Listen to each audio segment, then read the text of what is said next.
Hello and welcome back to concept decoder. आप सभी का स्वागत है दोस्तों। तो चलिए आज का टॉपिक स्टार्ट करते हैं और आज हम पढ़ने वाले हैं फ्लूइड मैकेनिक्स का चैप्टर नंबर 6 फ्लूइड डायनामिक। अभी तक दोस्तों हम 7 चैप्टर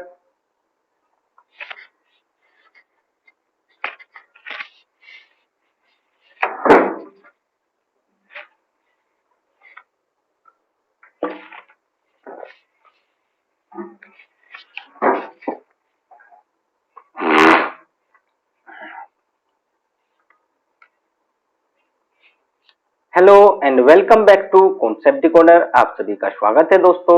तो चलिए आज का टॉपिक स्टार्ट करते हैं और आज हम पढ़ेंगे chapter number 6 of fluid mechanics. Hello and welcome back to concept decoder. आप सभी का स्वागत है दोस्तों। तो चलिए आज का टॉपिक स्टार्ट करते हैं और आज हम पढ़ने वाले हैं फ्लूइड मैकेनिक्स का chapter number 6 fluid dynamics.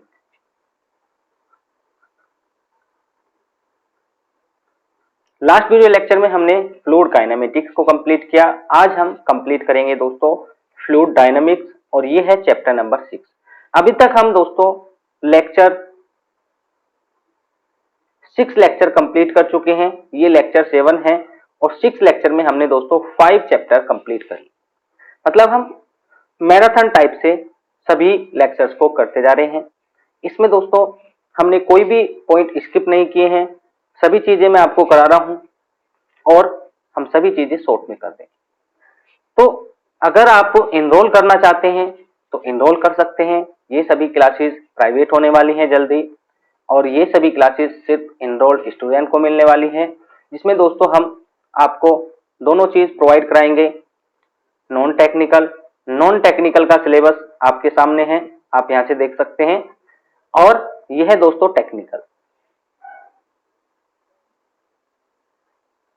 Technical में भी हम जल्द ही एफएम को कंप्लीट कर लेंगे। उसके बाद सॉइल या सर्वे में से कोई एक सब्जेक्ट स्टार्ट करेंगे और इस टाइप से हम विद इन 3 मंथ इन सभी सब्जेक्ट को कंप्लीट करेंगे। तो ओवरऑल अगर हम बात करें दोस्तों 200 के पेपर में से हम टारगेट कर रहे हैं 145 या फिर 150। इस बीच में आपका स्कोर रहने वाला है।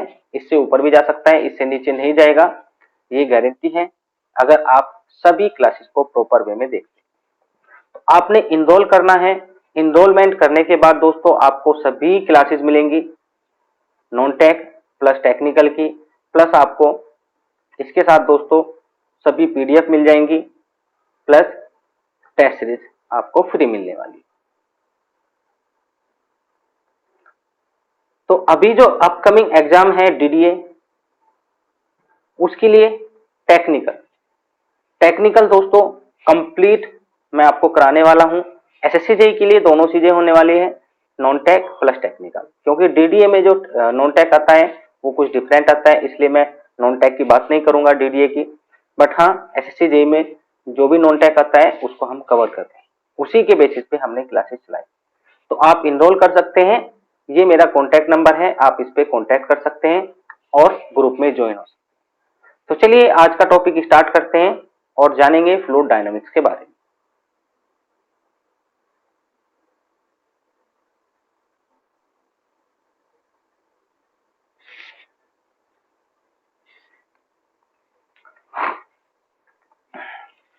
तो देखो दोस्तों, स्टार्टिंग में ही मैंने आपको बताया था कि फ्लूइड की 3 ब्रांच होती है, एक स्टैटिक, एक काइनेमेटिक। 2 हम कंप्लीट कर चुके हैं, अब बचा है हमारा डायनामिक।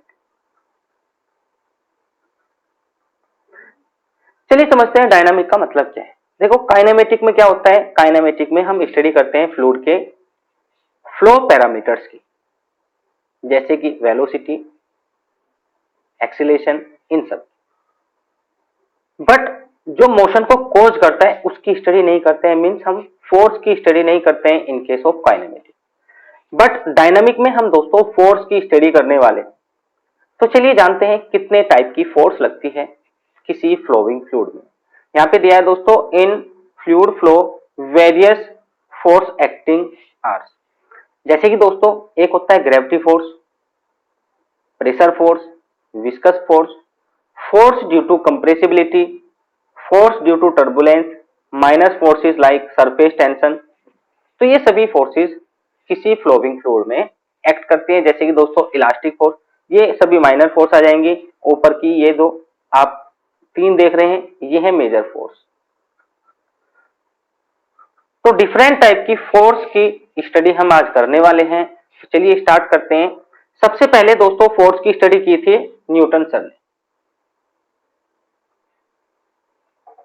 तो सबसे पहले साइंटिस्ट आते हैं न्यूटन साइंटिस्ट, जिन्होंने सबसे पहले स्टडी की फ्लूइड फ्लो की।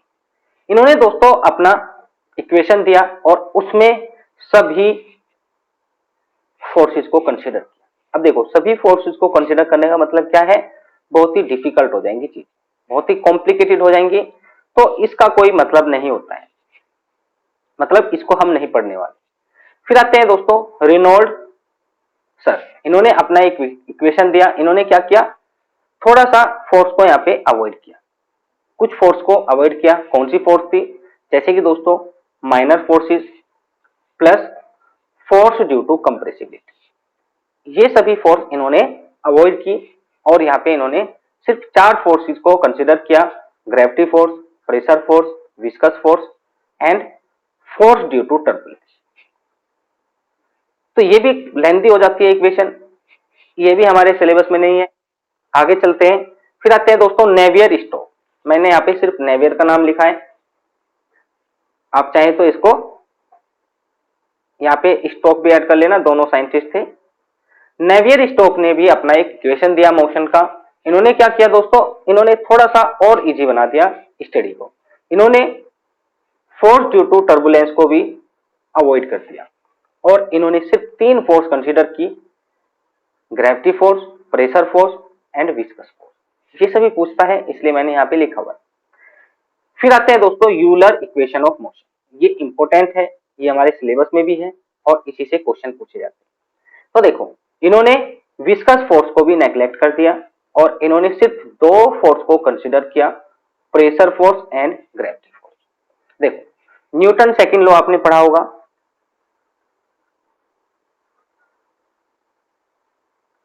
न्यूटन सेकंड लॉ क्या बोलता है दोस्तों, अगर कोई पार्टिकल, कोई बॉडी मोशन में है, तो क्यों मोशन में है दोस्तों, क्योंकि उस पर जो एफ नेट है वो मोशन की डायरेक्शन में है, जो उसको मोशन में ला रहे हैं।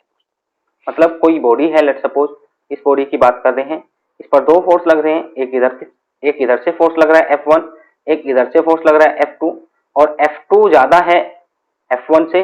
इट मींस जो नेट फोर्स होगा ये इस डायरेक्शन में होगा F नेट, जो किसके इक्वल होगा, ये होगा m इंटू ए। तो जो भी हम यहाँ पे ये फोर्सेस ऐड कर रहे हैं, इनका सम किसके इक्वल होगा दोस्तों, इनका सम इक्वल होगा मास इंटू लीनियर एक्सीलरेशन। ठीक है। अब देखो यूलर इक्वेशन ऑफ मोशन से क्वेश्चन काफी पूछा जाता है, इसलिए इसको हम अच्छे से डिटेल में पढ़ने वाले हैं। डेरिवेशन नहीं कराऊंगा, डेरिवेशन सिर्फ आपने देखना है और अगर आपको अच्छा लगता है तो आप उसको अपने आप से भी सोल्व कर सकते हैं, मैं आपको बता दूं। ठीक है। यूनिवर्सिटी एग्जाम में पूछे जाते हैं, बट ना तो आपके प्री में पूछा जाएगा, प्री में तो ऑब्जेक्टिव पूछा जाता है, और एसएससी के मेंस में भी कभी यहाँ से डेरिवेशन नहीं पूछा, तो इसलिए हम इसको अवॉइड करके चलेंगे। देखो ये है डेरिवेशन। अब मैं यहाँ पे कुछ इंपॉर्टेंट चीज बता देना चाहता हूं आपको। ये है एक फ्लूइड एलिमेंट, कैसे लिया है, अलोंग द स्ट्रीम लाइन। ये है दोस्तों एक स्ट्रीम लाइन और इसमें कोई एक सेक्शन कट किया है, ये वाला, जिसको मैंने यहाँ पे इनलार्ज करके दिखा रखा है। इस एलिमेंट का लेंथ है ds और यहाँ पर सिर्फ दो प्रेशर इन्होंने कंसीडर किए हैं, प्रेशर फोर्स, मतलब दो फोर्स इन्होंने कंसीडर किया है, pressure force and gravity force, मतलब वेट। और उसी के बिहाफ पे इन्होंने अपने इक्वेशन दिया, जो फाइनली आपको कुछ इस टाइप से देखने को मिलेगा। dp upon rho plus g dz plus v dv equal to 0। इसी को बोलते हैं दोस्तों complete Euler equation of motion. अब यहां से किस टाइप के क्वेश्चन पूछे जाएंगे, चलिए बात करते हैं। सबसे पहला क्वेश्चन पूछा जाएगा यूलर इक्वेशन ऑफ मोशन किस प्रिंसिपल पर बेस्ड होता है, तो ये होता है दोस्तों Newton second law of motion पर। और इसी को बोलते हैं दोस्तों, इसी को बोलते हैं लीनियर मोमेंटम इज कंजर्व। मतलब Newton second law of motion में क्या होता है, लीनियर मोमेंटम कंजर्व रहता है, कांस्टेंट रहता है दोस्तों, चेंज नहीं होगा। कैसे चेंज नहीं होगा, चलिए बात करते हैं। तो देखो, अगर कोई बॉडी है, लेट सपोज ये एक सरफेस है, smooth surface means friction zero, इस सरफेस पर फ्रिक्शन जीरो है, ये स्मूथ सरफेस है और इस पर एक कोई भी बॉडी रखी हुई है जो मोशन में है, इस टाइप से मोशन, तो इसका लीनियर मोमेंटम कांस्टेंट रहेगा। इट मींस जो इसका मास है एंड वेलोसिटी है ये चेंज नहीं होगी। मास तो चेंज नहीं होगा क्योंकि फंडामेंटल होता है, वेलोसिटी भी चेंज नहीं होगी। वेलोसिटी कैसे चेंज नहीं हो सकती भाई, अगर एक्सटर्नल फोर्स यहाँ पे कोई एक्ट नहीं करेगा तब जाके वेलोसिटी कांस्टेंट बनी रहेगी। एक्सटर्नल फोर्स जैसे कि हवा का फोर्स हो सकता है, आप खुद से फोर्स लगा सकते हैं, या फिर फ्रिक्शनल फोर्स इस पे एक्ट कर सकता है जो इसको क्या करेगा, रोकेगा। तो अगर ऐसी फोर्सेस यहाँ पे एक्ट नहीं कर रही है, इट मींस उसका लीनियर मोमेंटम कांस्टेंट रहेगा। यही होता है दोस्तों न्यूटन सेकंड लॉ। चलिए अब बात करते हैं यूलर इक्वेशन ऑफ मोशन के अजम्पशंस क्या क्या थे। इन्होंने दोस्तों कुछ अजम्पशंस लिए, जैसे कि फ्लो को इन्होंने सिर्फ 1D में कंसिडर किया। 1D, 1D means along the stream line. आप सभी समझते हैं अलोंग द स्ट्रीम लाइन, अगर हम फ्लो ले रहे हैं तो सिर्फ एक ही डायरेक्शन में फ्लो होगा जिसको बोलेंगे 1D फ्लो, ठीक है, अलोंग द स्ट्रीम लाइन। यहां पे लिखा है मैंने, flow is along a stream line, incompressible, inviscid, irrotational. ये चार टाइप के इन्होंने दोस्तों अजम्पशंस लिए थे। देखो इन्होंने क्या किया, एफ नेट किसके इक्वल लिया दोस्तों, एफ नेट लिया इन्होंने एफ जी मतलब gravity force plus pressure force. इन्होंने दोस्तों टर्बुलेंस को भी नेग्लेक्ट कर दिया।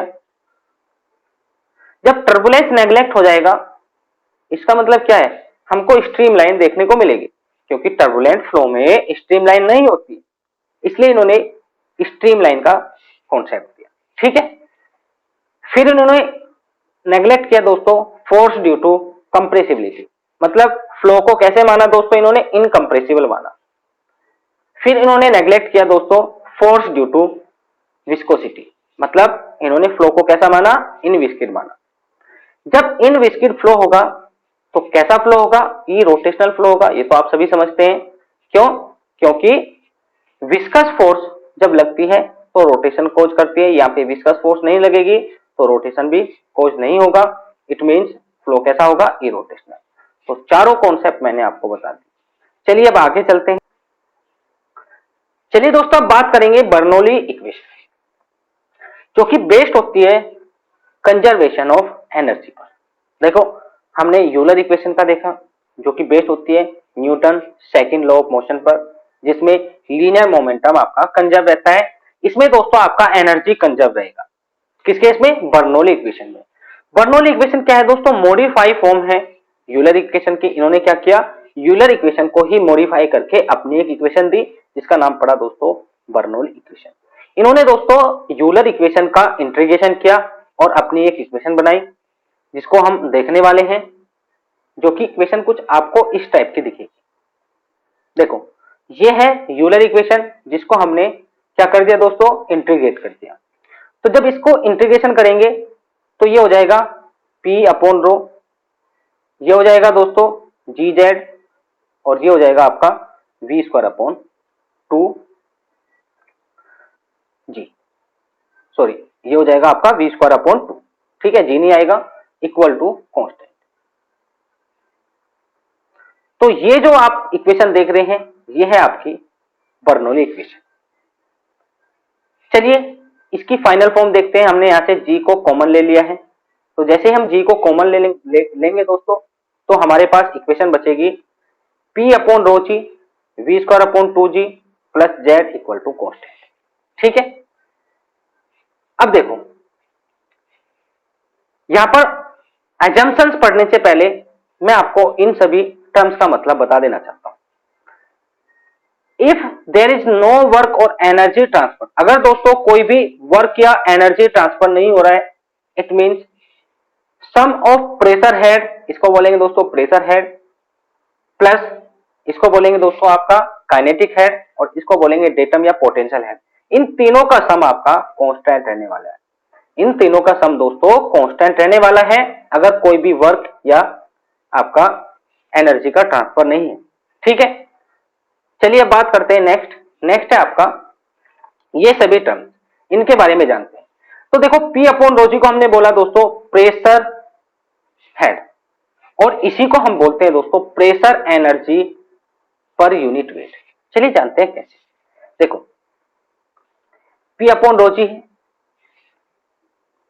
अगर मैं इसको लिखूंगा दोस्तों तो ये हो जाएगा P का न्यूटन पर मीटर स्क्वायर, और रो का हो जाएगा केजी पर मीटर क्यूब, और यहाँ पे जी आपका एच, ठीक है।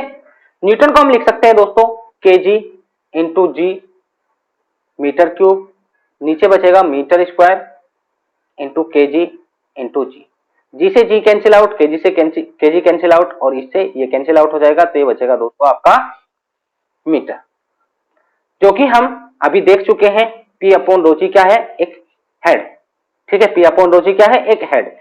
तो यहां से अभी हमको हेड मिल रहा है। अब चलिए चेक करते हैं ये कैसे pressure energy per unit weight है।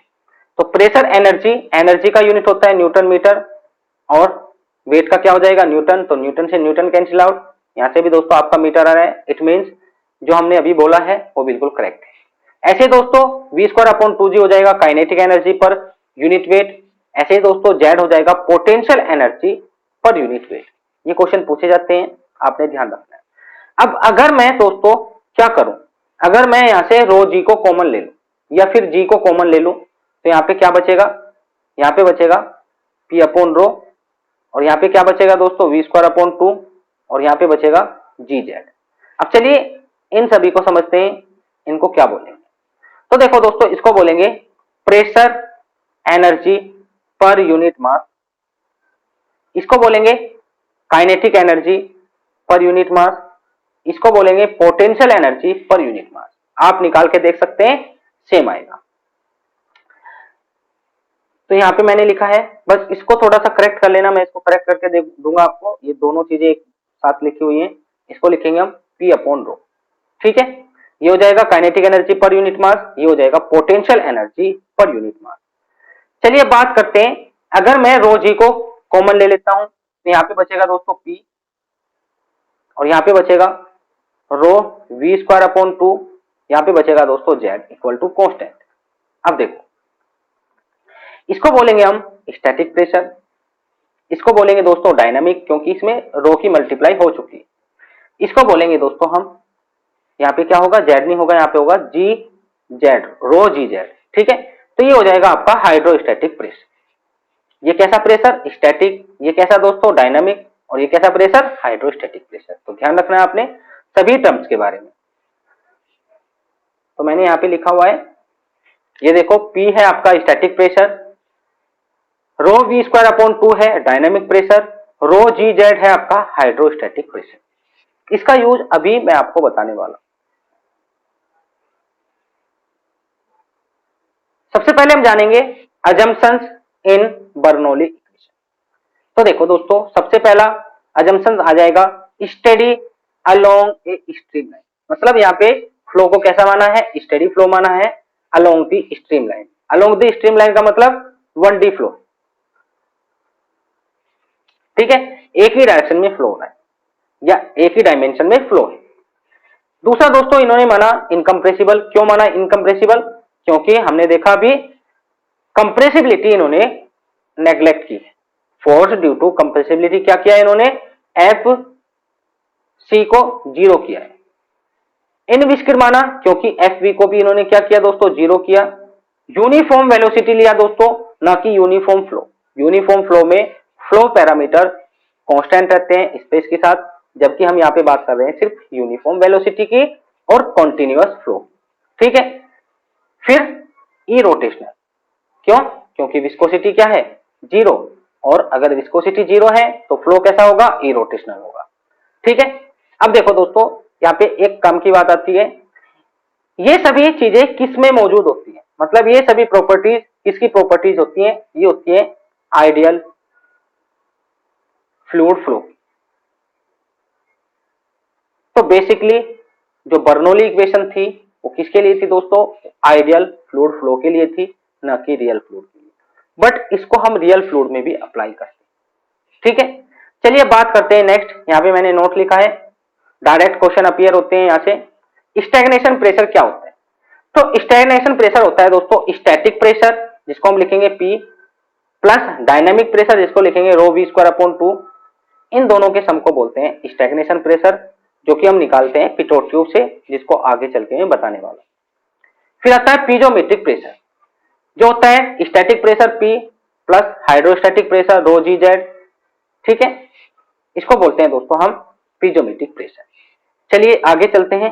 अब हम जानेंगे बर्नौलीज एप्लीकेशन। तो बर्नौली एप्लीकेशन कहां कौन कौन सी होती है दोस्तों, किस किस डिवाइस में यूज होती है, उसकी बात करने वाले हैं। तो देखो, एक वेंचुमीटर डिवाइस है जो कि बर्नौली प्रिंसिपल पर काम करता है। वेंचुरीमीटर से काफी क्वेश्चन पूछे जाते हैं, इसलिए इसको थोड़ा सा डिटेल में पढ़ने वाले हैं। सबसे पहले बात करेंगे वेंचुरीमीटर का यूज क्या है। ये मेजर करता है रेट ऑफ फ्लो और डिस्चार्ज, मतलब ये बेसिकली किसको मेजर करता है, क्यू। अगर आपने किसी फ्लो का क्यू मेजर करना है, मींस डिस्चार्ज मेजर करना है, तो आप उसमें इंसर्ट करेंगे दोस्तों वेंचुरीमीटर। ये आपको कैसा दिखेगा, देखो ये है पाइप, इधर भी पाइप है, इधर भी पाइप है, इसके बीच में हमने ये वाला वेंचुरीमीटर लगा रखा है। यहां पे दोस्तों ये इनलेट हो जाएगा, जिसको हमने माना 1 और ये हो जाएगा दोस्तों थ्रोट, जहां पर सबसे कम एरिया होता है फ्लो का, मतलब फ्लो एरिया सबसे मिनिमम होता है, उसको हम बोलते हैं थ्रोट। तो इसको माना मैंने इनलेट, इसको माना मैंने आउटलेट, या फिर सेक्शन 2। ठीक है। अब बात करेंगे दोस्तों इस वाले सेक्शन को क्या बोलेंगे और इस वाले सेक्शन को क्या बोलेंगे। इस वाले सेक्शन को बोलेंगे कन्वर्जेंट या फिर कन्वर्जिंग सेक्शन, इसको बोलेंगे डाइवर्जेंट या फिर डाइवर्जिंग सेक्शन। यहाँ पे आप क्लियरली देख पा रहे हैं डायग्राम से, डाइवर्जिंग सेक्शन की जो लेंथ है as compare to converging section की लेंथ ये ज्यादा है, मतलब यहाँ पे हम डाइवर्जिंग सेक्शन को ज्यादा लंबा बनाते हैं as compare to converging section. ऐसा क्यों है, जिससे कि दोस्तों फ्लो का सेपरेशन रुक सके। आगे चल के बताऊंगा कैसे होता है फ्लो का सेपरेशन, जब एडवर्स प्रेशर ग्रेडियंट यहाँ पे डेवलप हो जाता है। अब देखो यहाँ पे क्वेश्चन पूछा जाता है कि थ्रोट डायमीटर और इनलेट के डायमीटर का जो रेशो होता है कितना रखते हैं, तो ये रखते हैं दोस्तों 1/4 to 3/4। ये क्वेश्चन कई बार पूछा जा चुका है, आपने इसको ध्यान रखना। ये है दोस्तों इनलेट डायमीटर, ये है डायमीटर एट थ्रोट। अब चलिए इसका इक्वेशन देख लेते हैं। तो अगर हम बर्नौली इक्वेशन लगाते हैं दोस्तों एट 1 एंड 2 इन दोनों सेक्शन के बीच में बर्नौली इक्वेशन लगाते हैं आइडियल फ्लूइड के लिए, आइडियल फ्लूइड के लिए, फ्लूइड फ्लो। तो इसमें क्या होगा दोस्तों, एनर्जी कांस्टेंट रहेगी, it means P upon rho plus Z1 plus V square upon 2G equal to P upon P2 upon, ये गामा है, रो नहीं है, ठीक है, गामा प्लस Z2 प्लस V2 स्क्वायर अपॉन 2, ये दोनों बराबर होंगे। अब यहाँ पे देखो हम क्या कर रहे हैं, इसको इधर ले जा रहे हैं दोस्तों और इसको इधर ले जा रहे हैं। तो जब इसको इधर ले जाएंगे तो P1 upon gamma plus Z1 minus P2 upon gamma plus Z2 equal to क्या हो जाएगा, V2 square minus V1 square upon 2G, और इसी को क्या बोलेंगे दोस्तों, इसी को बोलेंगे H, जो कि होता है पीजोमेट्रिक हेड डिफरेंस। चलिए जानते हैं कैसे। यह है दोस्तों पीजोमेट्रिक हेड डिफरेंस। अब ये कैसे क्रिएट हुआ है, ये कैसे क्रिएट हुआ, अगर हम पाइप को ऐसे रखते और यहां पे हम पीजोमीटर लगाते, एक पीजोमीटर दोस्तों यहां पे लगाते, तो क्या आप यहां से डिस्चार्ज मेजर कर सकते हैं? आंसर होगा नहीं। क्यों नहीं कर सकते? क्योंकि यहां पर प्रेशर और यहां पर प्रेशर दोनों क्या रहेंगे दोस्तों, सेम रहेंगे, एलिवेशन सेम है, प्रेशर भी सेम रहेगा, चाहे फ्लोविंग फ्लूइड है, ठीक है, डायमीटर सभी चीजें सेम है, कांस्टेंट है, आइडियल फ्लूइड है तो एनर्जी भी कांस्टेंट है, प्रेशर भी कांस्टेंट है, स्टेडी फ्लो है, तो सभी चीजें जब कांस्टेंट है तो यहां पर प्रेशर सेम रहेगा, यहां पर भी प्रेशर सेम रहेगा, तो दोनों में दोस्तों लिक्विड की हाइट क्या रहेगी, सेम रहेगी। लिक्विड की हाइट सेम रहेगी तो आप यहां से H को मेजर नहीं कर सकते हैं। इसके लिए आपने क्या करना होगा, इसके लिए आपने सेक्शन 1 और सेक्शन 2 पर प्रेशर का डिफरेंस क्रिएट करना हो। देखो यहां पर प्रेशर ज्यादा है, वेलोसिटी कम है, यहां पर प्रेशर कम है क्योंकि सेक्शन का जो एरिया है वो कम हो चुका है, तो एनर्जी या फिर काइनेटिक एनर्जी ज्यादा हो जाएगी, इट मींस यहां पर वेलोसिटी ज्यादा होगी। और हमने अभी देखा दोस्तों बर्नौली इक्वेशन के अकॉर्डिंग टोटल एनर्जी कांस्टेंट रहती है, अगर प्रेशर एनर्जी कम होगी तो क्या बढ़ जाएगी दोस्तों, रिमेनिंग 2 बढ़ जाएगी, और अगर काइनेटिक एनर्जी ज्यादा होगी तो एक कम हो जाएगी या दोनों कम हो सकती है। तो अगर यहां पर काइनेटिक एनर्जी ज्यादा है क्योंकि वेलोसिटी ज्यादा है तो प्रेशर ड्रॉप हो जाएगा, और उस प्रेशर ड्रॉप होने के कारण दोस्तों इनमें आपको डिफरेंस देखने को मिलेगा। इसलिए दोस्तों हम थ्रोट को बनाते हैं, इसलिए हम थ्रोट को बनाते हैं। चलिए अब आगे जानेंगे।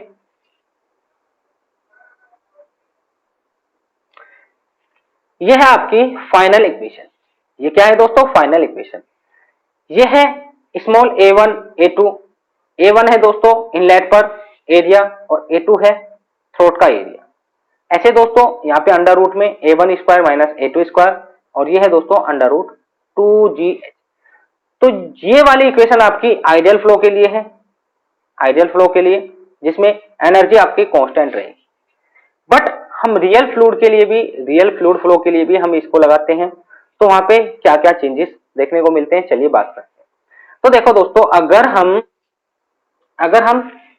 रियल फ्लूइड की बात करें तो रियल फ्लूइड में आपका फ्रिक्शन भी होगा, कंप्रेसिबल भी होगा, तो वहां पे दोस्तों एनर्जी का लॉस होता है। अब देखो ये पॉइंट है और एक पॉइंट ये, फ्लो ऐसे जा रहा है, तो अब यहाँ पे स्टार्ट कर रहे हैं अपना ऑब्जर्वेशन और यहाँ पे दोस्तों एंड करेंगे, तो क्या होगा, फ्लो इस टाइप से जाएगा। तो यहाँ पे एनर्जी लेट सपोज 10 है, तो यहाँ पे कितनी होगी, 10 से कम ही होगी, क्योंकि इतने रीजन में इसको दोस्तों बहुत सारी चीजें फेस करनी होगी, जैसे कि दोस्तों यहाँ पे फ्रिक्शन लगेगा, कंप्रेसिबिलिटी होगी, इसके कारण दोस्तों क्या होगा, इसमें लॉस होगा एनर्जी। तो यहाँ पर 10 है तो आउटलेट पर आपकी कम ही आपको देखने को मिलेगी, तो इस एनर्जी के लॉस को हम क्या बोलेंगे दोस्तों, एच हेड लॉस बोलेंगे दोस्तों इस एनर्जी के लॉस को। तो ये हो जाएगा आपका एच एफ, इसमें ऐड करेंगे तभी जाके दोनों बराबर। इसको चलो स्मॉल एच एल से रिप्रेजेंट कर लेते हैं। अब देखो ये बन चुकी है इक्वेशन रियल फ्लो के लिए, और यहाँ पे जो रियल फ्लो के लिए क्यू आएगा वो आएगा दोस्तों a1 a2 upon under root a1 square minus a2 square under root में 2g h minus H L, h minus H L.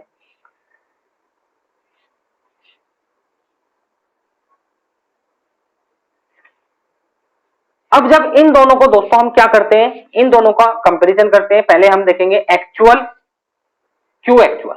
Q actual का क्या मतलब है, क्यू एक्चुअल का मतलब है दोस्तों रियल फ्लो के लिए हम क्या निकाल रहे हैं, डिस्चार्ज निकाल रहे हैं, जो कि जाहिर सी बात है कम आएगा। क्यों कम आएगा दोस्तों, क्योंकि एनर्जी का लॉस वहां पे आपको देखने को मिलेगा। तो इसलिए हम इसमें क्या करते हैं, CD का मल्टीप्लाई कर देते हैं क्यू थ्योरेटिकल, ठीक है। क्यू थ्योरेटिकल हम ऊपर निकाल चुके हैं आइडियल फ्लूइड के लिए जिसमें कोई भी लॉसेस नहीं होते। तो वो थ्योरेटिकल है दोस्तों, प्रैक्टिकल नहीं है। प्रैक्टिकल हम यहां से निकाल ले हैं CD इंटू क्यू थ्योरेटिकल। ये CD क्या है दोस्तों, ये CD है कोफिशिएंट ऑफ डिस्चार्ज। अगर एनर्जी का लॉस ज्यादा होगा तो CD का वैल्यू कम होगा, और अगर एनर्जी का लॉस कम होगा तो CD का वैल्यू दोस्तों ज्यादा होगा। वेंचुरीमीटर में एनर्जी का लॉस बहुत ही कम होता है, एनर्जी का लॉस बहुत ही कम होता है, मतलब वहां पे फ्लो सेपरेशन बहुत ही कम होता है, इसलिए CD का वैल्यू ज्यादा लेते हैं। कितना लेते हैं, 0.98। अब देखो इन दोनों इक्वेशन को कंपेयर करके देखते हैं। कंपेयर कैसे करना है आपने, देखो कंपेयर आपने ऐसे करना है,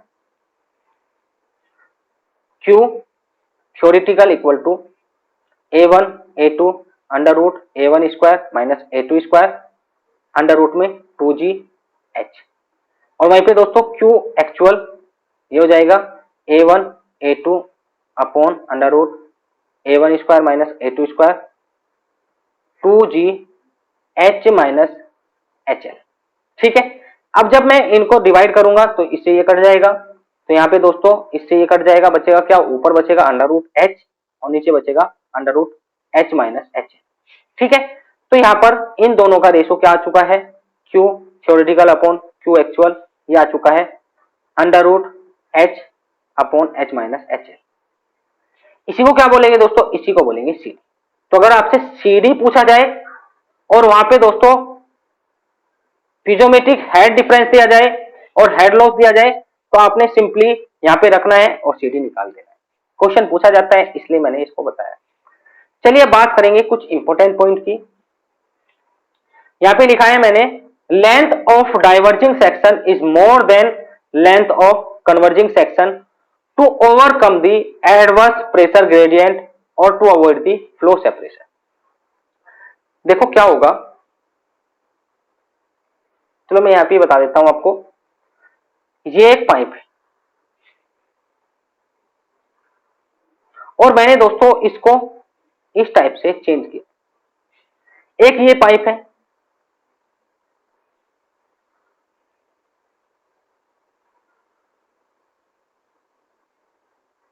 इसकी लेंथ मैंने ज्यादा रखी है।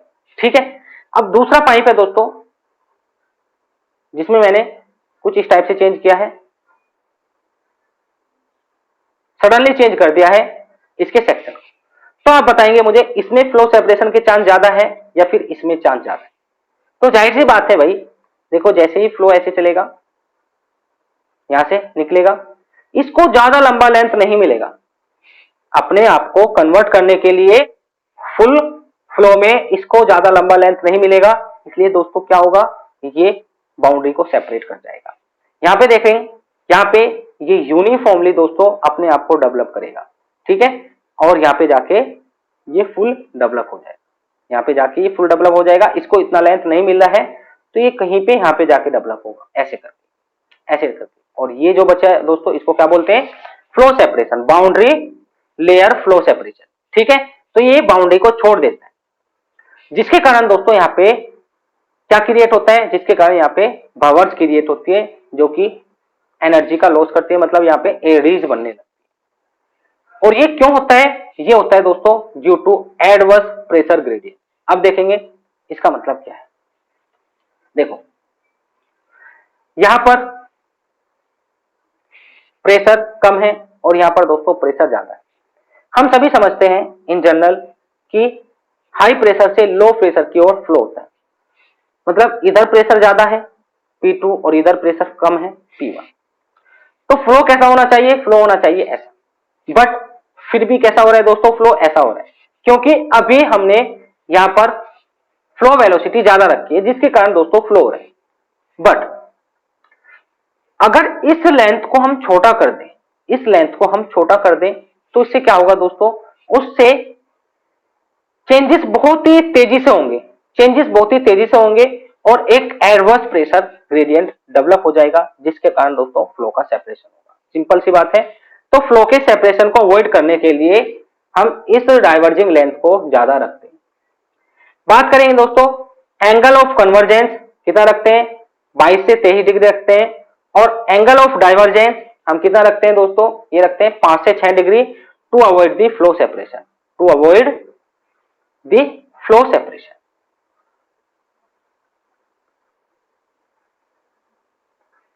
ठीक है भाई, जितना कम रखेंगे उतना ही लेंथ ज्यादा आएगा। To avoid the flow separation, the most suitable ratio of throat diameter and pipe diameter in venturimeter is 1/3 to 3/4 of diameter of inlet pipe। मतलब यहाँ पे बोला है D2 क्या होगा दोस्तों, 1/3 to 3/4 of D1 to avoid the flow separation। अब बात करेंगे आगे। तो ये तो हमने बात की दोस्तों, अगर पाइप आपका कैसा है, पाइप है दोस्तों आपका हॉरिजॉन्टल, बट अगर पाइप कुछ इस टाइप से है, आपने इस पाइप में एक वेंचुरीमीटर लगाया इस टाइप से करके, तब इस केस में हम H कैसे निकालेंगे, इस केस में दोस्तों H कैसे निकालेंगे, तो इस केस में H निकालने के लिए हम मैनोमीटर का यूज करते हैं। यहां पे हम मैनोमीटर लगा देते हैं इस टाइप से करके। तो ये दो टाइप से लगा सकते हैं दोस्तों, एक होता है ये, एक होता है दोस्तों ऊपर। तो ये डिपेंड करता है डेंसिटी ऑफ मैनोमेट्रिक लिक्विड। तो चलिए बात करते हैं, when manometric fluid is heavier than flowing fluid, मतलब जो भी इस मैनोमीटर में फ्लूइड फिल है उसकी डेंसिटी ज्यादा है as compare to flowing fluid की डेंसिटी। तो क्या होगा, फ्लोइंग फ्लूइड ऊपर रह जाएगा और ये नीचे, तो ये वाला केस बनेगा। इस केस में जो भी हम H निकालने वाले हैं वो कैसे निकालेंगे, चलिए जानते हैं। तो देखो ये है आपका H equal to x S H upon S naught minus 1। S H क्या है दोस्तों, एस एच है specific gravity of manometric fluid, और एस नॉट है दोस्तों specific gravity of flowing fluid, और यहाँ पे एक्स है आपका मैनोमेट्रिक रीडिंग। अब देखो ये आपका मैनोमीटर, इसमें हमने दोस्तों इस लेवल तक क्या फिल किया हुआ है, इस लेवल तक हमने इसमें मैनोमेट्रिक लिक्विड फिल किया हुआ है। ऊपर से है आपका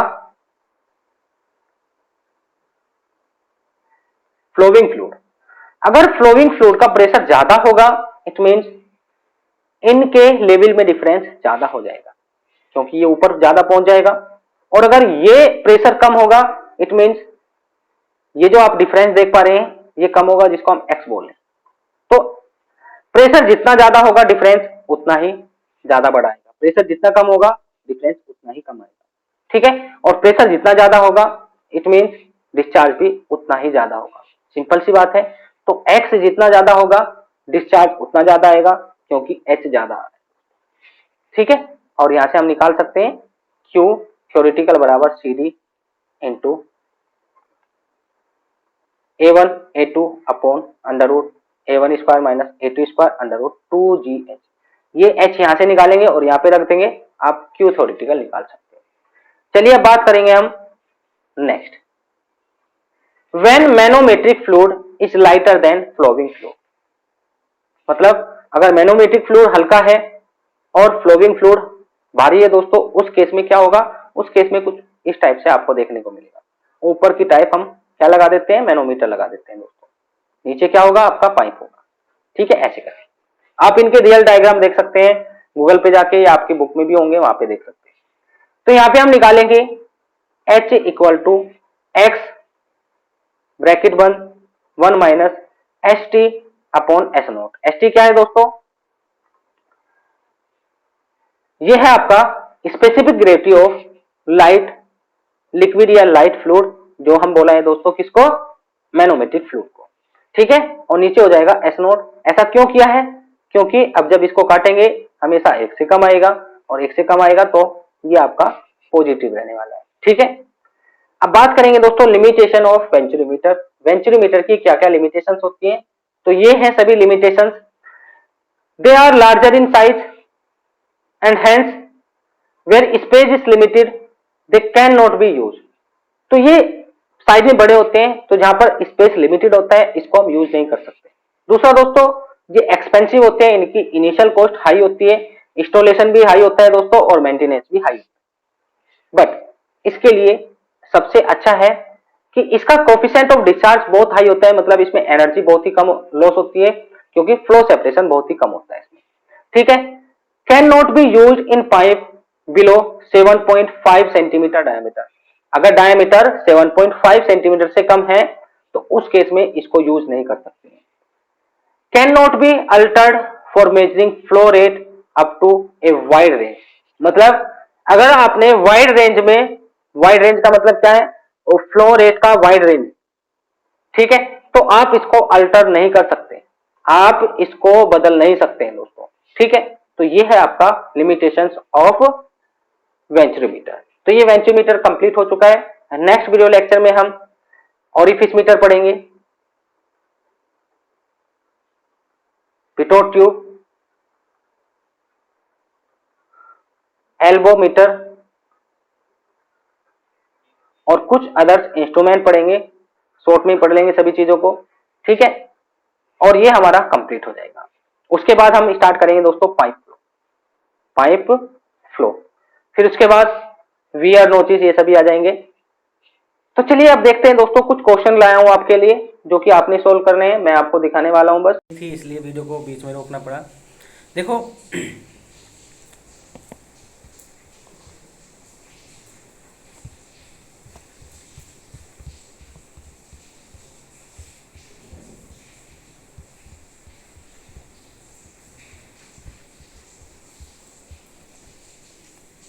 सॉरी दोस्तों, लाइट चली गई थी इसलिए वीडियो को बीच में रोकना पड़ा। अब हम बात करेंगे दोस्तों क्वेश्चंस की। देखो क्वेश्चंस मैं आपको नहीं कराने वाला हूँ, क्वेश्चंस मैं आपको प्रोवाइड कराऊंगा, आपने खुद से प्रैक्टिस करनी है। और अगर आपसे नहीं होता है कोई क्वेश्चन, डाउट आ रहा है, तो आप मुझसे मैसेज कर सकते हैं नंबर पर। नंबर ये है 9568738917। ठीक है, मैं आपको सभी क्वेश्चंस दिखा देता हूँ और जो भी थोड़ा सा डिफिकल्ट होगा उसका सॉल्यूशन आपको बताने की कोशिश करूँगा। देखो फर्स्ट क्वेश्चन है, ये सिंपल है। सेकंड क्वेश्चन भी सिंपल है दोस्तों। क्वेश्चन नंबर थर्ड भी सिंपल है। फोर्थ ये भी आप कर लेंगे। फिफ्थ ये भी आप कर लेंगे दोस्तों। Question number 6 simple question. Question number 7, question number 9 भी आपका सिंपल क्वेश्चन है। क्वेश्चन नंबर 10 ये भी आप खुद से कर सकते हैं। क्वेश्चन नंबर 11 में आपको थोड़ी सी डिफिकल्टीज फेस करनी पड़ेगी। यहाँ पे दोस्तों दिया है वेलोसिटी पोटेंशियल फंक्शन, ये सभी वेलोसिटी पोटेंशियल फंक्शन दिए हैं which follow the equation of continuity. अगर आपने सही से लेक्चर देखा होगा तो मैंने आपको बता रखा है वेलोसिटी पोटेंशियल फंक्शन क्या होता है दोस्तों। ये अगर एग्जिस्ट करेगा इट मीन्स फ्लो पॉसिबल भी हो सकता है और नहीं भी, मतलब इस पर फ्लो डिपेंड नहीं करता है। फ्लो किस पर डिपेंड करता है दोस्तों? फ्लो डिपेंड करता है स्ट्रीम फंक्शन पर। इस पर कब डिपेंड करेगा दोस्तों? जब ये कॉन्टिन्यूटी इक्वेशन को सेटिस्फाई करेगा, तभी दोस्तों वहाँ पे फ्लो पॉसिबल होगा, अदरवाइज फ्लो पॉसिबल नहीं होगा। तो ये कंटिन्यूटी इक्वेशन को सेटिस्फाई भी कर सकता है, नहीं भी कर सकता है। सेटिस्फाई किस केस में करता है? जब ये दोस्तों लैपलेस इक्वेशन को सेटिस्फाई कर देता है। लैपलेस इक्वेशन जो कि क्या है दोस्तों, हमने लास्ट वीडियो लेक्चर में देख रखा है। ये होता है doe square phi upon dough x square plus doe square phi upon doe y square equal to 0। तो ऐसा वेलोसिटी पोटेंशियल फंक्शन बताना है जो यहाँ पे हम रखेंगे और ये 0 आ जाए। तो देखो इसको रख के देखना, 0 नहीं आएगा। इसको रख के देखते हैं दोस्तों। तो ये है phi equal to x square minus y square. तो इसका 2 बार आपने क्या करना है? डिफ्रेंशिएशन करना है। तो फर्स्ट बार जब मैं इसका डिफ्रेंशिएशन करूंगा do phi upon dough x आ जाएगा। ठीक है, एक्स के रेस्पेक्ट में करके देखना है तो ये आ जाएगा दोस्तों आपका, और वाई के रेस्पेक्ट में करके देखना है। तो जब एक्स के रेस्पेक्ट में करेंगे तो ये आएगा 2x और ये हो जाएगा 0। ठीक है, फिर दोबारा से करते हैं, ये हो जाएगा 2। ठीक है, फिर से y के रेस्पेक्ट में करते हैं तो ये आ जाएगा आपका -2। ठीक है, करके देखना, यहाँ पे रखेंगे +2 -2 0 आ रहा है। तो इसका राइट आंसर हो जाएगा option number B. Next question है आपका, सिंपल क्वेश्चन है, आप इसको भी खुद से कर सकते हैं। ये भी दोस्तों सिंपल क्वेश्चन है। फिर है आपका क्वेश्चन नंबर 14, ये भी आपका सिंपल क्वेश्चन है। क्वेश्चन नंबर 16, क्वेश्चन नंबर 17 दोस्तों ये भी सिंपल है। 18 इसको भी आप कर सकते हैं। फिर है ये आपका, ये भी सिंपल क्वेश्चन है। 20 भी आपका सिंपल क्वेश्चन है। देखो मास कंजर्व का मतलब है, कंजर्वेशन ऑफ मास का मतलब है दोस्तों कॉन्टिन्यूटी इक्वेशन से। मतलब आपने doe u upon dough x plus doe v upon doe y equal to 0 रखना है। ठीक है, रख के देखना, यहाँ से आपका जो भी पूछ रहा है वो निकल जाएगा। फिर है आपका क्वेश्चन नंबर 22। तो क्वेश्चन नंबर 22 सिंपल क्वेश्चन है। स्टडी यूनिफॉर्म फ्लो के लिए एक्सेलेरेशन क्या हो जाएगा, 0 हो जाएगा। ठीक है, तो ये सभी क्वेश्चन आपने खुद से करने हैं। और अगर कोई क्वेश्चन नहीं हो रहा है तो आप मुझे मैसेज कर सकते हैं 9568738917 पर। मैं रिप्लाई करूंगा, आपको सॉल्यूशन प्रोवाइड कराने की कोशिश करूंगा। तो चलिए मिलते हैं नेक्स्ट वीडियो लेक्चर में। नेक्स्ट वीडियो लेक्चर में दोस्तों इसका सेकंड पार्ट आएगा, उसमें भी हम कुछ क्वेश्चन देखने वाले हैं फ्लूइड डायनामिक्स में, प्लस कुछ इंस्ट्रूमेंट्स या डिवाइस देखने वाले हैं। तो चलिए मिलते हैं, आपका दिन शुभ हो।